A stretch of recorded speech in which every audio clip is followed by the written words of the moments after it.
Good morning. Oh wow, did I ever screw this thing up. It's all good now, but I actually was making the video, the vlog yesterday, and you might be wondering why there wasn't a vlog yesterday, and this is the reason. Is I spent a lot of time correcting a huge mistake I made. It wasn't in the construction of the greenhouse, it was more in the preparation of this ground. I started running the rotary plow for the BCS and I did it all wrong, and I spent probably 2 hours correcting a mistake in the way that I moved the dirt around. So that's why I didn't put a video up, because I spent way too much time fixing my screw up. Needless to say, these things happen, right? This is farming. This is what it's all about. Figuring things out as you go. It's often one of it's actually one of my biggest flaws. Is I'm usually one of these kind of you hear the term shoot, ready, aim, shoot. Well, I'm kind of like shoot, ready, aim. Sometimes I just like go for it.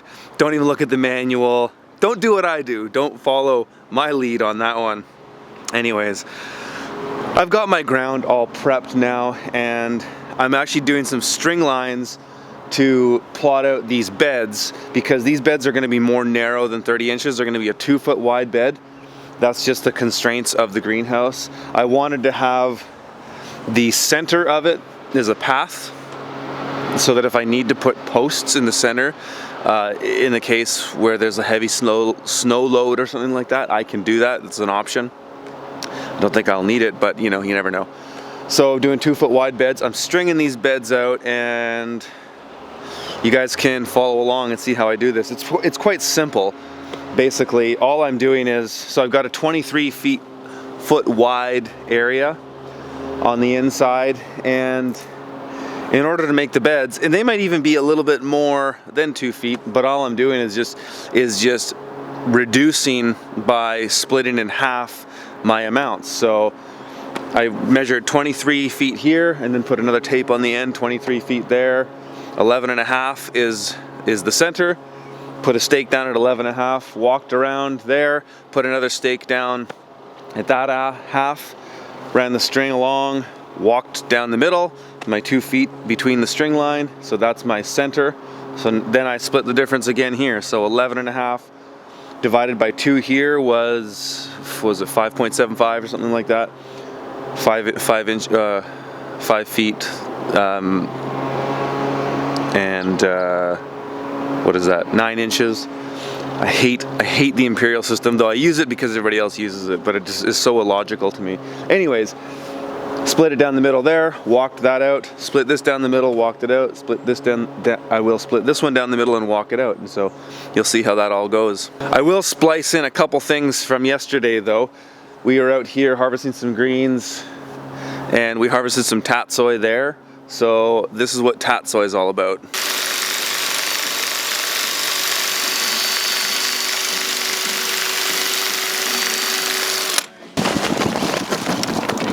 Mark's cutting that tatsoi back there. That's an auxiliary green that we only do on the shoulder seasons. I do it in the early spring and the fall and winter, but that's it.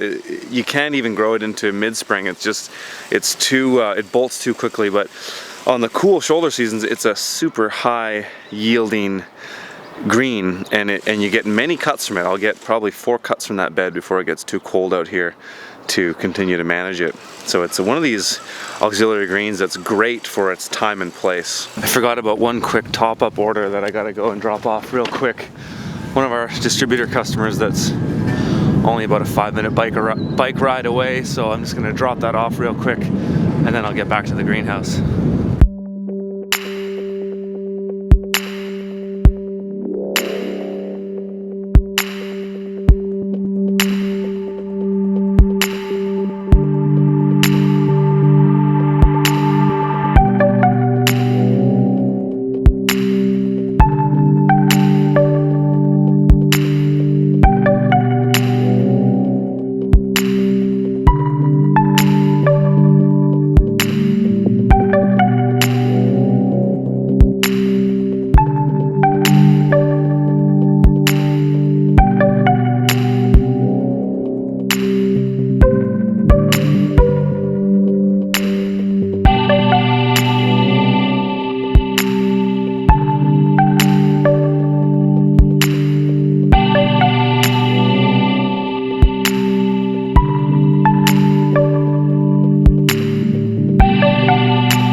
Now that I've got my lines drawn out, I'm going to use the tiller to reshape the beds a little bit.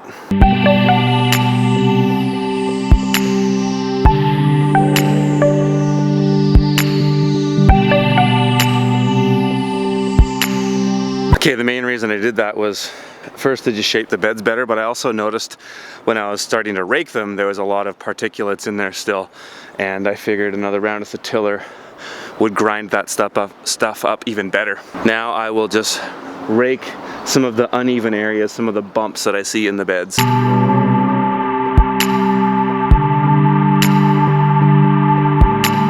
Okay, that's pretty much it for shaping my beds. Now what I'm gonna do is in my entranceway, this will be the main entrance. I mean, there'll be doors on both sides, but this door will be predominantly used because it's the access point that we come into this nursery, splits these plots.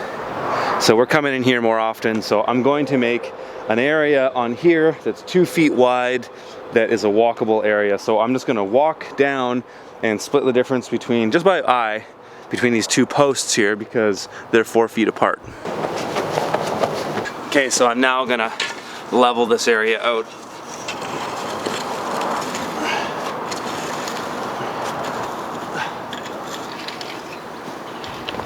All right, now I'm going to put in some composted turkey manure.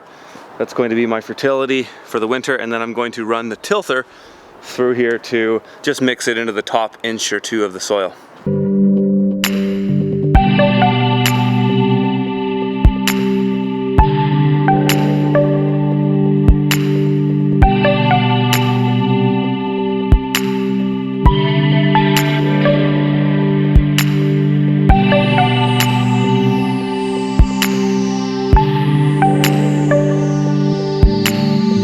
So those beds are all prepped. Now I need to put in the irrigation. So I'm going to do this whole greenhouse on drip. And the main reason for that is just my own context. Because we interplant tomatoes into these greenhouses every season. When I've traditionally had overhead, we're watering them overhead when they're interplanted, but tomatoes don't like overhead irrigation, and I think it's caused us problems. So I'm just gonna keep it all as drip. So I do prefer overhead, I must say, but in this context, it's gonna be drip because it just makes more sense. So I've gotta go to the irrigation store, pick up some fittings. I've got enough drip line to do all of this because these beds, well, I think I'm gonna go 3 rows because they're less than 30-inch beds, but normally I would do 4, but I think in this context, especially because these are going to be covered in landscape fabric and then transplanted Salanova, that 3 rows will be fine. And yeah, so I'm going to go to the irrigation store and get some of those supplies and then get cracking on this. So my main goal today is to get these beds totally set up with irrigation, and then we can start transplanting tomorrow. I don't think it'll be realistic for us to get it done today. And then tomorrow when we start transplanting it, we can level out all these posts. And then we've basically got this greenhouse ready to put our arch tops on. And that's it. So that's it for today's vlog, you guys. Tomorrow I'll update you on the irrigation, but I've got to just kind of hunker down and get her done on this one, so that we can get this stuff in before we're racing against the clock. Okay, so if you guys want to see more stuff like this, hit the subscribe button right now. Please like and share these videos with your friends. And if you'd like to make a donation to the show, it's much appreciated and always welcome. You can do that at theurbanfarmer.co/support. And on my website, theurbanfarmer.co, you can find my book, my one-day workshop, and a link to my online course, all of which you get discounts for. If you purchase my one-day course, you get a discount on my online course if you decide that you want to take it at a later date. All right, we'll see you next time.